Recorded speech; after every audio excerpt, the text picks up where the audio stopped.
дуруду эҳтиромот ҳамватанои азиз, умедворам ки яки шумо хуб, сиҳат, саломат ва сарбаландӣ ҳам дошта бошед.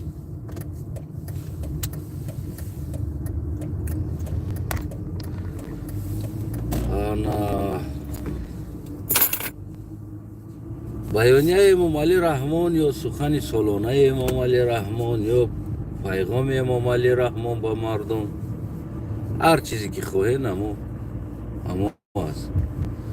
аммо бигӯем ки бисёр як 33 сола бисёр як пайғоми рӯғанӣ барои мардум буд, хандаовар, спектакл,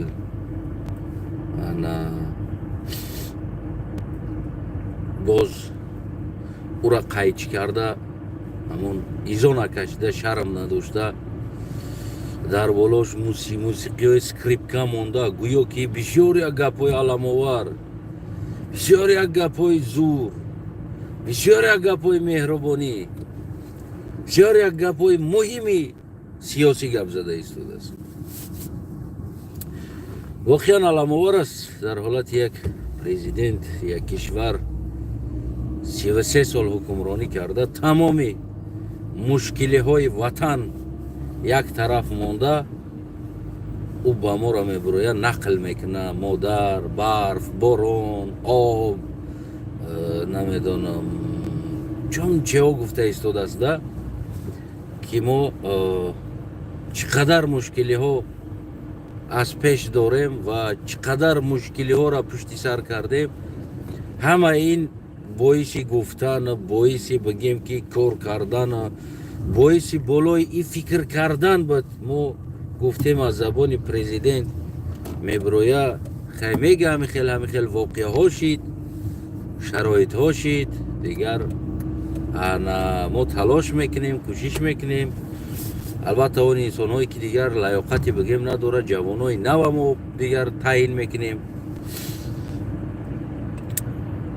аммо афсона бисёр афсонаҳои зур. баъзе гапҳоро ман дар зиндагим якум бор шунавидам. борон бубора, замин тар мешава, офтоб буброя, замин қоқ мешава. барф мебора, офтоб буброя, барфҳо об мешава. як анекдота. модароро ҳурмат кунед, модаро моро ба дунё овардагӣ аст. мо намедонистем ки билин моро модар ба дунё овардааст. воқеан ман аслан нафаҳмидам моро модар ба дунё овардааст. духтаракҳои майда калон шаванд, модар мешаванд. ман намедонистам. мешаванд, амо калон мешаванд, майда модар мешаванд, чӣ хел мешавад? ман намедонистам. имом Алӣ фаҳмида мера. мо хеле аз зиндагӣ қафо монда будаем. агар модар намебуд, мо дар ҳамин зал намешиштем. гапа бубинем. модар ҳаст ки моро овардааст, ба дунё ҳаст кардааст, дар ҳамин зал шиштаем, ҳамамон дар ҳамин толор шиштагӣ ҳастем. ин ҳамаш як масқарабозӣ аст. ҳама ин гапҳо як масқарабозӣ, гирехтан аз масъалаҳои аслии ин сарзамин, аз масъалаҳои мушкилиҳои аслӣ гирехтан аст. бояд мо барқа гап занем, бояд мо мушкилӣ бигем ки чаро барқ нест. бибинед, имом Алӣ Раҳмон дигар приколҳои зур овард ба сари мара. аки як бигем маҷбурем барои ё дигар ҳаҷв навор бигирем, агарам ин чизо беҳаҷв намешава, агарам иноро ҳамаша ҳаҷв кунем. свет мурд бидонем ки саҳар мешавад. ин чӣ гап аст аслан? свет зимистон 1 соат саҳари 1 соат бегаҳӣ дода мешавад, значит бидонем ки зимистон омад. свет мурӣ сар шид, бидонем ки зимистон омад.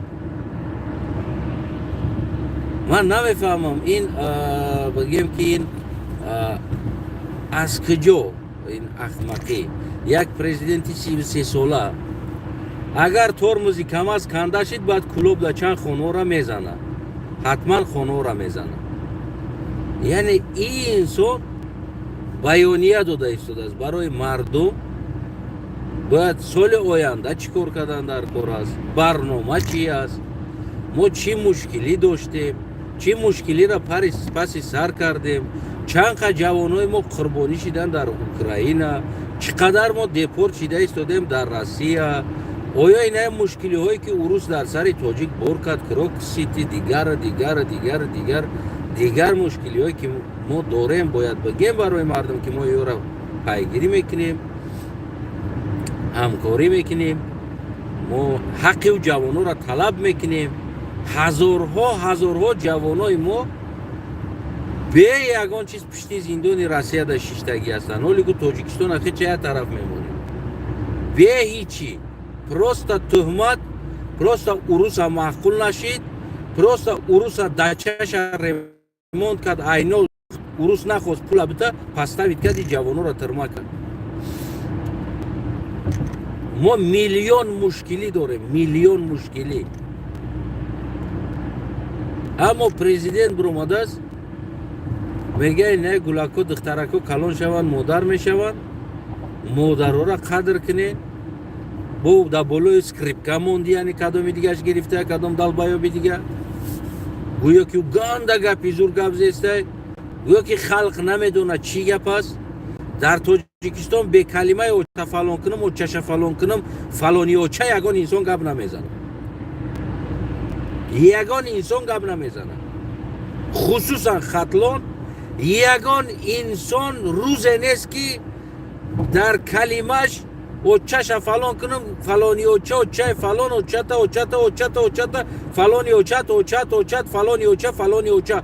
امروز به فلانی اوچه کسی گپ نمیزنه. اینو گفته است که مادرها را قدر کنید، اینو کلان شوند چی میشوند؟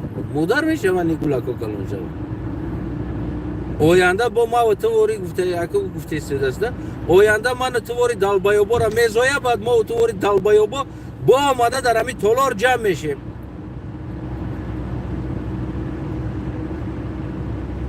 امروز امام علی رحمان مشکلی وطن چیکار کرد در دوام سال؟ این انسان چیکار کرد؟ باید از او گپ زنه. این آدم برآمده است میگه گولاکوی مایده کلان شو مادر میشه. برف ببوره زمین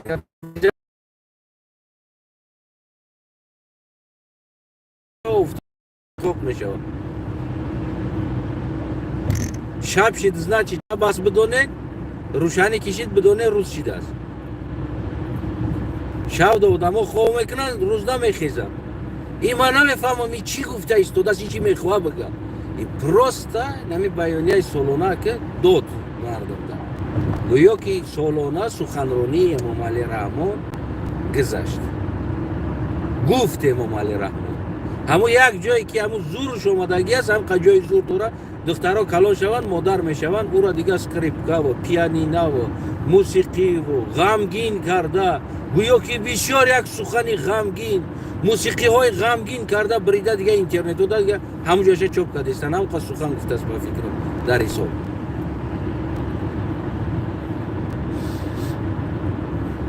این ای است بگیم که یک پرزیدنتی که 33 سال بالای سر اینمی مردم، 33 سال این کم عمر نیست.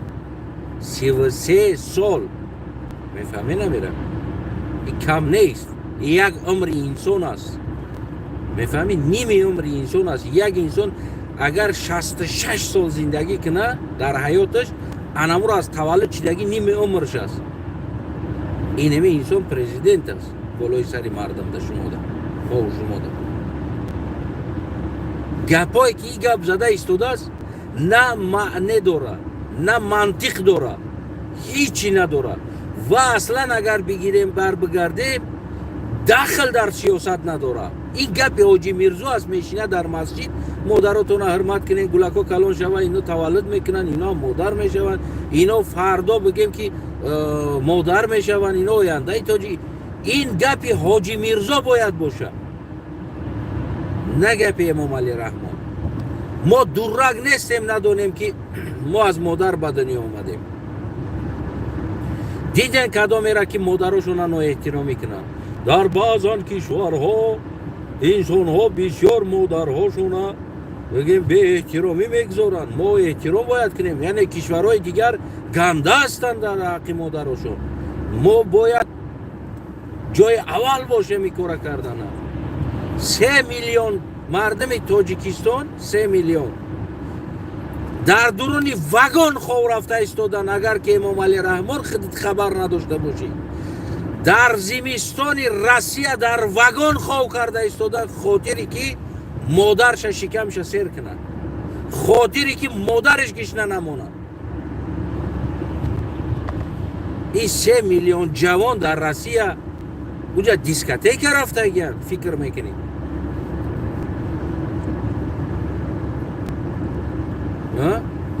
این قدر جوان ها غریبی میبروین میرون، اینا دیسکوتک رفته گیان.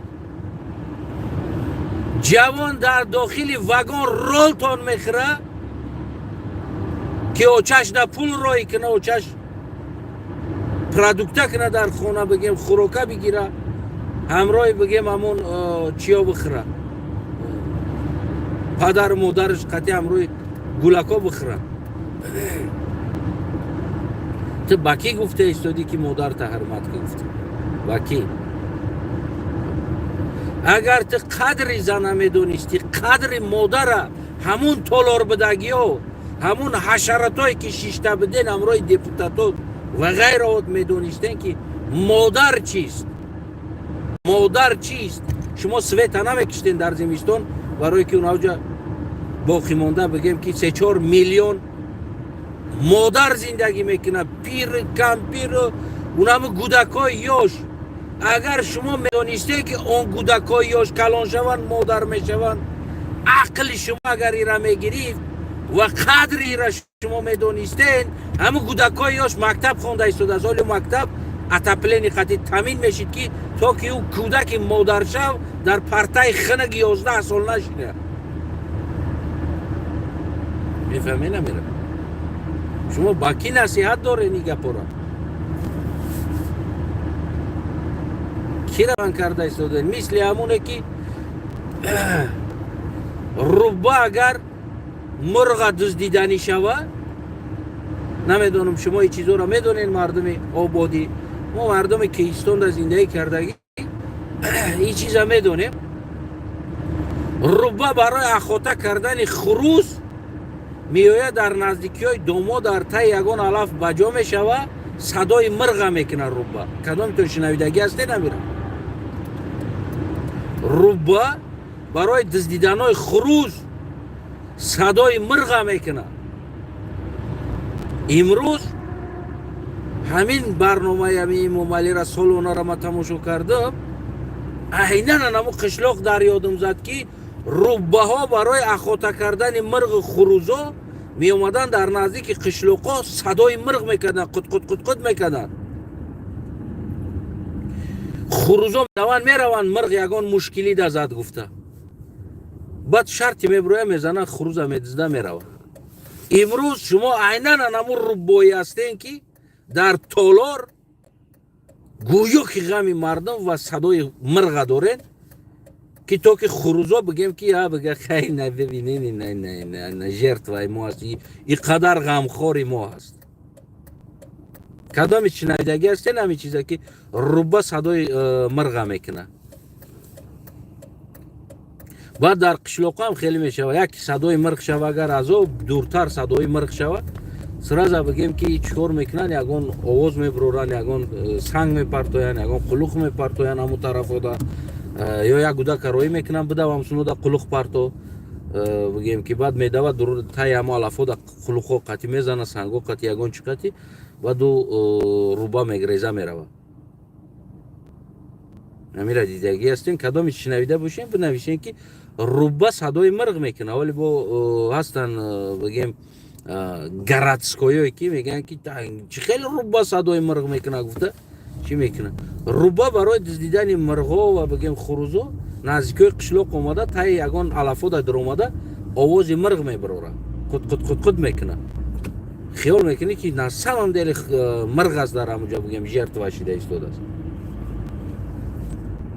امروز اینا همون رو با هستند، در همون تولور شیشته صدای درد مردم گپ زده ایستادن، گویا که همه مشکلی را بالای سر همین مردم خچون آورده، باز در اونجا شیشته گویا که این انسان ها از درد مردم سخن کرده ایستاده است، گویا که این درد بالای سر مردم دیگرها آوردگی است.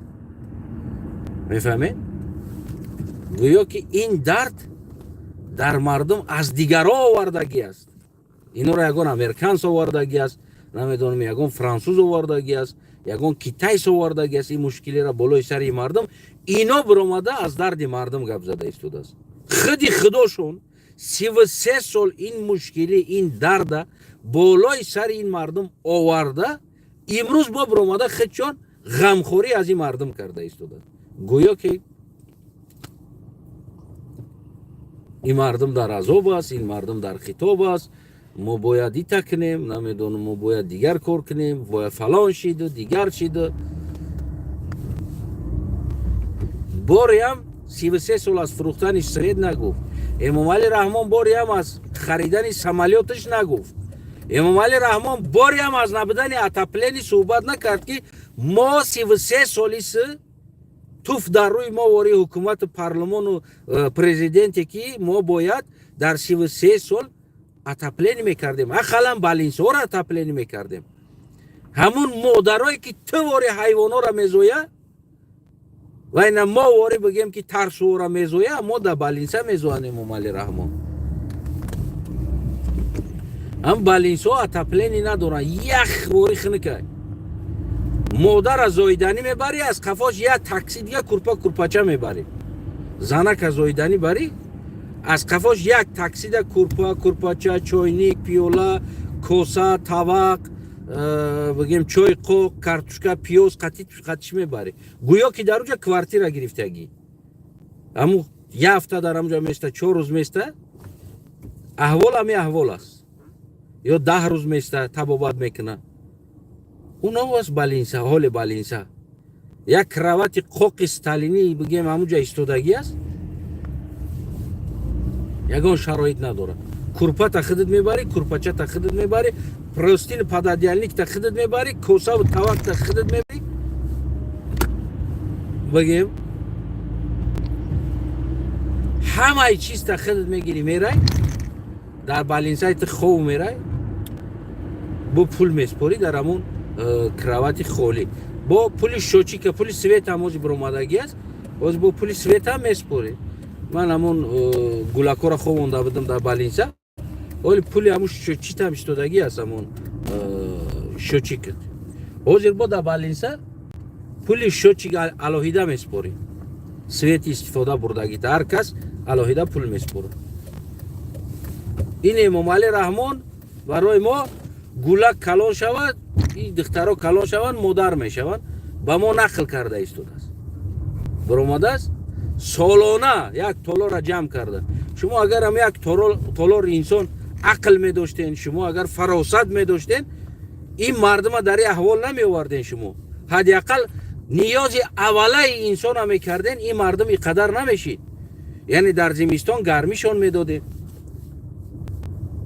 کارتوشکا، پیاز، روغن، نسک، نخود، همه چیزا تامین میکردیم برای مردم نان. خلاص این مردم به گوشت به چیز طاقت دارن، یگان چی نمیگن. یکی نیاز اوله انسان برای مردم اقلا تامین میشید. گودکا در مکتب اتاپلینی ندارن، 11 سال در خنکی میشینن. SSSR گنده، SSSR گنده، SSSR یگان روز یگان گودکا در مکتب در خنکی شنوندگی نیست.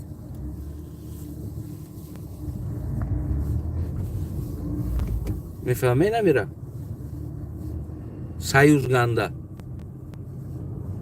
این امروز مهربانی امام علی رحمانی خدمون است که ما داریم. گفتی همون گپا هم پول نیروز 24 ساعت نه سوید نه او نه بگیم گرمین نه دیگر چیز، یعنی بین احوال داریم زندگی میکنیم. این مهربانی بگیم امام علی رحمان است.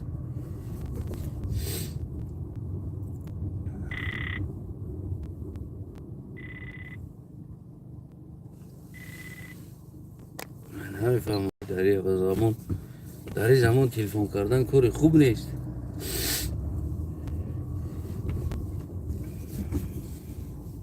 میفهمی نمیره؟ اما امام علی رحمان برای ما را چی میگه؟ از مهربانی مادر این دختر کلان شوه مادر میشوه، شما را قدر کنین، قیمت کنین، مادرها را قدر کنین. ما که مادرمون را قدر کرده ایستادیم. تو اگر اون مادر را قدر میکردی، تو مادر را میفهمیدی، برای خودت تمام چی را روا دیده برای عائله و مادر خودت دیگرها و دیگر مادرها 300 سومون پنسیه نمیدادی. خودت خوب میدونی با عقل خودت که او کمپیر ده 300 سومون پنسیه بگیم که نوز پولیش نمیشه و دارو پولیش نمیشه. 300-400 سومون پنسیه ده یک انسان زندگی کردن نمیتونه. تو خودت میدونی حدی اقل در تاجیکستان باید چند سوم زندگی کنه یا که نمیدونی. در توا دزدی هستی خیال میکنی که دائما تمام مردم سیر هستن و پر هستن. یعنی توی درجه بگیم که تو عقلت رفتگی است. میفهمی امام علی جان؟ برای همو این انکدوت بود، سخن امام علی شخصا یک انکدوت بود. تمام مشکلی تاجیکستان موندگی 33 سال میشه امام علی از اتپلینی گپ نمیزنه. 33 سال میشه امام علی رحمان از بگیم یگان مشکلی تاجیکستان گپ نمیزنه. این میبروی نمی نصیحت گوش کن جانون گفتگی یک پیریده چه بود اگر کدام دونین ندونین نمیدونم یک پیریده چه بود نامش نصیحت گوش کن جانون بود. این همین بگیم که همون پیریده چه است پروستا سالانه یک بار شیدگی است. هم پیریده چه نصیحت گوش کن جانون سالانه دوجه یک بار شیدگی است. این برنامه را عین حال دوره امام علی رحمان میبره. برنامه نصیحت گوش کن جانون دوره امام علی رحمان میبره. یعنی چیش برندش امام علی رحمان است. این نصیحت گوش کن جانون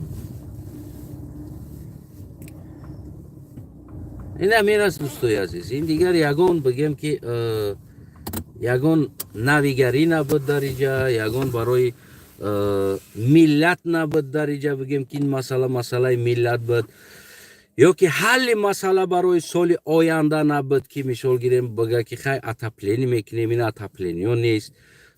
بگیم بیا اقلا مکتب ها را اتپلینی کنیم، بیا اقلا بالینسه ها را اتپلینی کنیم.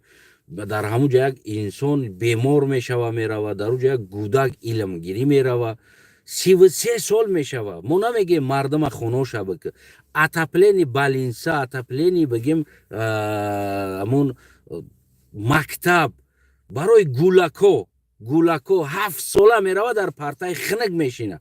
حدی اقل در 33 سال تمام این مشکلی موندگی. ما است گاز نپرسیده ایستادیم، ما است نمیدونم دیگر چیز نپرسیده ایستادیم، ما است گوشت نپرسیده ایستادیم. حدی اقل مشکلی هست، حدی اقل که مردم نمبر از زنده از خنکی را اول تویستان میاد با دنبا سیل میزنه میروه همه را بارون امام علی میگه بارون بیشتر بباره از دایره ها برآمده بگیم که قشلاقا را میروه. ای انسان 10 سال میشوه گفته ایستادم دایره ها پرشیدگی است، تازه کردن در کار، رسخات کردن در کار، دنبه زدن در کار، بیتون ریختن در کار. طرفای پیش قشلاق می اومدگی جا را اما آب می برآمدگی جا را دنبه زدن در کار، سنگا را کشیدن در کار، اکسکواترها در کار. پیش قشلاقا در نزدیک میشدگی جا است تو قشلاقا چقر کندن در کار دایره را تو که بیایه بشینه او نبروی قشلاق ده نروه کندن در کار، رسخات کردن در کار. نمیشه و فقط نصیحت کنی برای مردم از زمستان میشه و ذخیره تونه بکنی 3 ساله ذخیره تونه 3 ساله ذخیره را مردم پول داشته باشه میکنه، مردم درآمد داشته باشه میکنه، مردم بیچاره مردی کار کرده روزمره زندگی داره، امروز با پگاه زندگی داره. او از کجا 3 ساله ذخیره میکنه؟ او تو پول دادی برای مردم، شرایط آفریدی که مردم 3 ساله ذخیره میکنه. یه بار عقل گیریون که یه بچه هفتاد گذشتی نخواد عقل نداشته باشی. نخواد یک انسانی از 70 گذشتگی عقل نداشته باشه. خطا نکنم 72 ساله شدی یا 73 ساله. ای انسان از 70 گذشتی، نخواد برای تو ذره عقل نباشه، ذره فهمیش نباشه برای تو که چیکار کردستی دولت قتی. در همون پارلمان ششتگیات یگان تو گودک نیستین، حجت به نصیحت نیست. هر یک تد عقل دارین، هر یک تد سین سالاتون 50 و 60 40 45 70 بگم نخود در همین سین سال یک پوده در داخل زلد رو آمدگی یک تد عقل نداشته باشین شما. نخود شما یک تدتون عقل نداشته باشین. گوسفند بشاخ خوری بگیم که همی چیزی که اومد مردم فن کده رفتن بگیری. او این مسئولیت شما هست. گفتن با ما در کار نیست، حاجت نداره. ما دیده ایستاده، متپلینی نیست، سوید نیست، او نیست، پرابلم زیاد، دایره را توزه کردن در کار. مردم نیازی اولا ندارن، دسترس نیست. خب ما همه این مشکلی را دیده ایستادیم. کنی ایره چی بر اومده در تلویزیون نقل دارین؟ ایره چی بر اومده برای مردم گفته ایستادین؟ نمیدونم گلک کلان شوه مادر میشه، دختر کلان شوه مادر میشه. ایره احترام کنین. از همون مایده کیش احترام کنین این کلان شوه مادر میشه. این کشفیاتی نو. اگر همون داروین اگر زنده میبود کو باور که کلمه ایت را در کتابش جا میکرد. باور کنین داروین زنده میبود اینمی کلمه ایت را در کتاب جا میکرد. ایتره کلمه اولین بار در اصل 21 انسان ها شنویده ایستادن که او دختره که مایده کلان شوه مادر میشه. او را باید احترام کرد. دوی ما از احترام و حرمت گپ میزنی. آیا تو خودت همین ملت احترام کردی؟ اگر تو می احترام میکردی این مشکلی بالای سر ملت می اومد؟ آیا تو این ملت احترام میکردی به همون بخت در $1,000,000 $100,000,000 سمالیات و نبرات و دوبای و پوبای همه جدا پول این ملت کشده برده خونه گرفته در بانکو میلیاردها جمع کرده. این ملت هم خیلی بسوید میقپیدی میشیشتی. این ملت هم خیلی دخنکی میقپیدی میشیشتی. میشیدویو همه چیز. باور کنین شما عقل ندارین. ریال شما عقل ندارین. من را مطمئن هستم میگم و شما حکومت هم کردن نمیتونسته بدین. اینمی 33 سال نشون داد. این را یک کلای امام علی در زدن این تغری است که بگیم که امام علی هم خیلی است. نه، امام علی یک تا هست و پارلمان ششتگی و اطرافیاش در ارگان در دپوتاتا و دیگه جا همه اداره را همه دولت اداره میکردگی انسان ها کلن اینو خیلی هستن. یعنی خیلی از شما هستن. باور کنین دوستای عزیز نمیتونستین حکومت کرده. مشکلی بود است حکومت کردن تو. هیچ من نفهمیدم همین چیزا.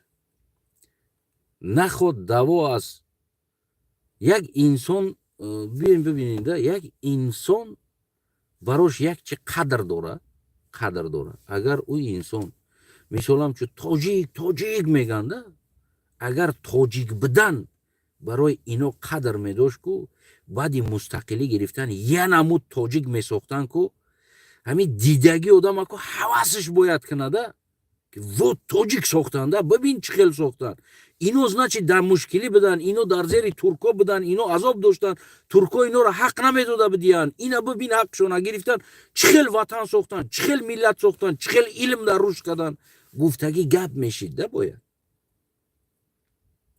33 соли мустақилият баръакс ҳамун 4 та бидаги обрӯи тоҷика гирифтен, резонден, обрӯи марди корш доден, бурден дар ғуломии рус сар доден, бигем дар ҳамун призвол судбаи урус сар доден, дар киштани қатл касе дифоъшон накард, дар тамоми дунёи миллата бигем ки обрӯша паст карден. дар 33 сол на олим биромад, на шоир биромад, на нависанда биромад.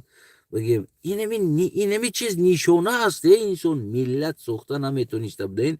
ҳами сохтаги миллатам бозам мегум ки благодари ҳамун турко бигем ки ҳамин қадар шансҳои додааст ки шуморо ҳамин қадар кӯшишҳо кардааст ки як миллат шавед. ҳамира фаромӯш накунед. дар охир бовар кунед, агар инами рафтор 33 соли дига не, инами рафтор агар 10 соли дига бирава, агар ҳамин ватан пора нашава, дар рӯи ма туф кунед. инами рафтор 10 соли дига бирава, худованд умри Эмомалиро 10 соли дига дароз кунад ко, инами ватан агар пора нашава, дар рӯи ма туф кунед. оқибаташи пора мешава. яъне худи дохили мардум дигар намехоҳад бигем чӣ кардан. яъне инами баёния, инами ахмақ, инами солона худаш далел инами чиз аст ки на ақл аст дар уҷа, на маданият аст, на фаросат аст. инами духтара калон шава, модар мешава, иро эҳтиром кунед. агар моро модаро намезоед, мо даи толор аз куҷо мебудем? мефаҳмед? логикаро фаҳмида истодаем. чӣ логика аст дар инҷа? бовар кунед дӯстои азизам, мегӯям ки умуман бояд янамо тоҷик месохтем ки турк ҳавас мехӯрда дар ин чиз. яъне чӣ қадар илма рушд мекардем, шароита рушд мекардем, зиндагиро рушд мекардем. инами чӣ хел аст? инами худ мо ролтон мехӯрем, мисол хонагиёро авқот метем ку. бояд ҳукумат ҳамин хел мешида, худаш ролтон мехӯрду, миллата бояд нигоҳ мекарда, мехӯрон. худшам агар ролтон бихӯра, мо худ мо ролтон мехӯрем, не ки очаҳомона гӯшт метем. худ мо ролтон мехӯрем, не ки гулакомона бигем. худ мо да як 3 сол худ мо да як куртка мегирем, не ки да як сол гудакомон да 2 та куртка мегирем. бояд ҳукумдора нами хел боша, худаш нам камам бихӯра, худаш да як сол я либосам бигира, да як сол мардумашда 2 та бояд кӯшиш куна бигира.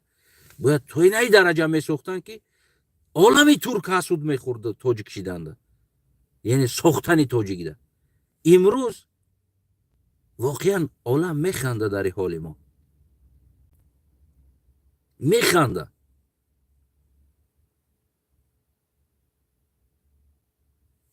намедонам, боқи қазоват дар дасти шумо ҳаст.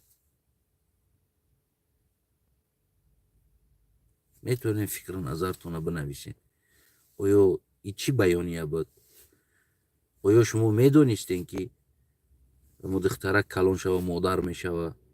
оё шумо медонистед ки моро модаро ба дунё овардагӣ аст? ҳамин чизҳоро шумо медонистед? оё шумо медонистед ки агар барф бора, баъд офтоб бубурӯя, барф ов мешава? оё шумо медонистед ки борон бубора, баъд офтоб шава, бо замин қоқ мешава? медонистед ҳамин чизҳоро ё намедонистед?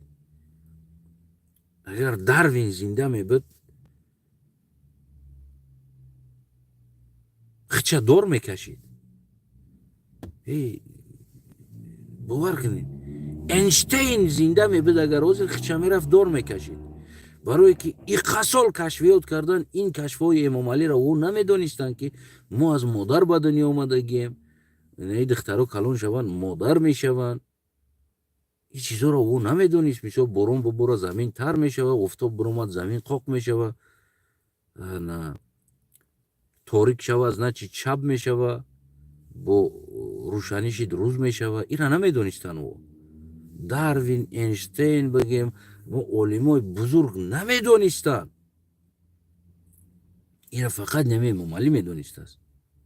аввалин бор манам шинавидим ин чизро, дар ҳайрат задам ки и бидасам хеле. медонӣ намира. инаи буд бигем ахмақи Эмомалӣ раҳмон. гуфтум ку ҳамон мисле ки агар мурғдиздӣ биёя қишлоқда, баъд ҳамон лавои қишлоқда ягон ҷода лап мезана та ягон хаста хорда, баъд садои мирғ мекунад доимо. баъд мирғи хурӯзо мераванд ҳамон тараф, ки ҳамҷа мирғ ба даст гуфта уҷа ки рафт яташа медизда. Айнан инамиҳо анамун рубои ҳастанд, ки садои дарди мардум карда истоданд. Аммо мардума хачон ба ирӯз овардагӣ аст. саломат, сарбаланд, падруд то ба дурудҳои оянда. дар зери намин навор фикри назари шуморо интизорам.